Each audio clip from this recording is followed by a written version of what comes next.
Bilang pagunita sa ika-126 na anibersaryo ng kasarinlan ng ating bansa, ipapasyal ko kayo sa mismong lugar kung saan ito naganap. Pero bago natin simulan, alamin muna natin kung ano ba ang ibig sabihin ng salitang kasarinlan. Ito ay tumutukoy sa isang katayuan o kalagayan ng isang tao, bansa, bayan o estado kung saan ang mga naninirahan at mamamayan o ilang bahagi nito ay nagpapamalas ng pamamahala sa sarili at kapangyarihan sa nasasakupang teritoryo nito. At kapag ang isang bansa ay malaya na sa lahat ng anyo ng dayuhang pananakop o kolonyalismo. Kaya naman ngayong araw bilang pag-alala ay magbabalik tanaw tayo sa nakaraan, kung saan nagsimula ang tinatamasa nating kalayaan sa kasalukuyan. Bakit nga ba taon-taon natin itong dapat na alalahanin at balik-balikan? Ano ang kahalagahan nito sa atin bilang mga Pilipino at ano ang mga pwede nating matutunan sa mga taong nakipaglaban para makamit natin ito?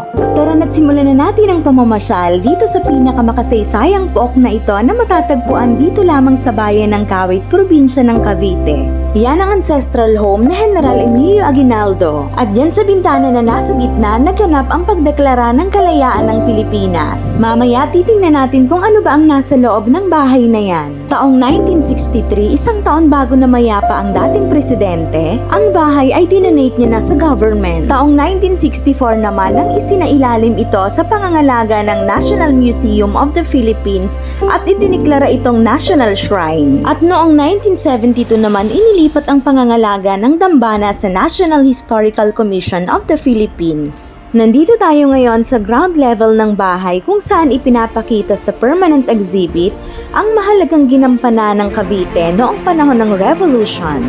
Makikita rin dito ang mga memorabilia na pag-aari mismo ni General Aguinaldo noon pang panahon ng pananakop ng mga Kastila. Pero bago tayo mag-focus sa mga bagay, kilalanin muna natin kung sino nga ba si General Emilio Aguinaldo. Siya ay isang revolusyonaryo, politician, military leader at opisyal na kinilala bilang kauna-unahang presidente ng Republika ng Pilipinas noong 1899 to 1901. Maraming labanan ng mga Pilipino at mga Espanyol ang kanyang pinangunahan. Isa na rito ang labanan sa Binakayan na nangyari mismo dito sa kanyang hometown sa Kawit. Nagwagi sila sa labanang ito ngunit napatay si General Candido Tria Tirona na siya namang kinilalang bayani ng Binakayan. Ang hirap pala talaga ng pinagdaanan nila nung unang panahon, no?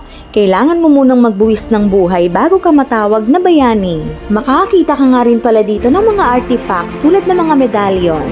May maliit na lumang watawat pero hindi iyan ang iwinagayway nung nagdeklara ng kalayaan.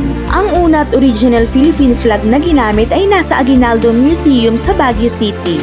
Meron ding miniature ng mansyon at kung ano-ano pa.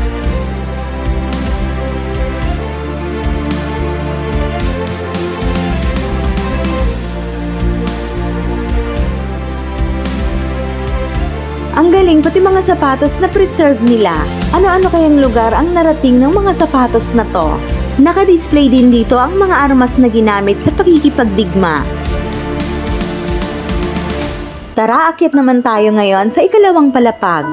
Iba naman ang tema dito sa itaas. Ito talaga yung bahay na masasabi mong pag-aari ng mga mayayamang pamilya noong unang panahon. Mula sa mga palamuti at mga muebles, masasabi mo na lang na sana all. Pero kung iisipin mo yung mga hirap na napagdaanan nila, magpapasalamat ka na lang talaga na hindi ka nabuhay sa panahon na yon. Nandito na tayo sa time na chill-chill lang. Sarili lang ang iniisip, ina-enjoy ang kalayaan na kanilang matagal na inasam at ipinaglaban. Sa madaling salita, utang natin ito sa ating mga magigiting na bayani at mga ancestors. Dumako naman tayo ngayon sa pinakamahalagang parte nitong bahay. Linggo noon ng ika-12 ng Hunyo taong 1878 sa pagitan ng alas 4 hanggang alas 5 ng hapon. Sa bintanang yan, iprinuklama ang kalayaan ng Pilipinas sa kamay ng mga dayuhang Espanyol. At dyan din iwinagayway sa pangalawang pagkakataon ni General Emilio Aguinaldo ang pambansang watawat na ginawa sa Hong Kong ni Marcela Agoncillo, Lorenza Agoncillo at ng pamangkin ni Jose Rizal na si Delfina Herbosa Natividad. At ang pagpapatugtog ng musikang likha ni Julian Felipe na pambansang awit ng Pilipinas na unang tinawag na Marcha Nacional Filipina na ngayon ay inaawit na natin as Lupang Hinirang.